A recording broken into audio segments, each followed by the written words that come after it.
আসসালামু আলাইকুম। শ্বশুরবাড়ি আসছি বেড়াইতে, খুবই সুন্দর লাগতেছে। খুব ভালো লাগতেছে, জায়গা খুবই সুন্দর, খুবই শান্তি, ঠান্ডা। আমার সাথে আছে, আর এখানে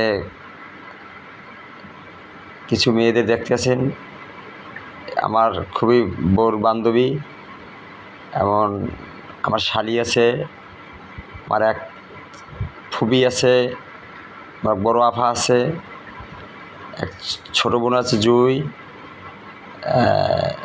খুবই ভালো লাগতেছে, খুবই খুবই সুন্দর লাগতেছে। হ্যাঁ, এই যে দেখেন কত সুন্দর লাগতেছে, দেখছেন গ্রামের বাড়ি, কত বাতাস, ঠান্ডা, নিরিবিলি। হ্যাঁ, খুবই ভালো লাগতেছে।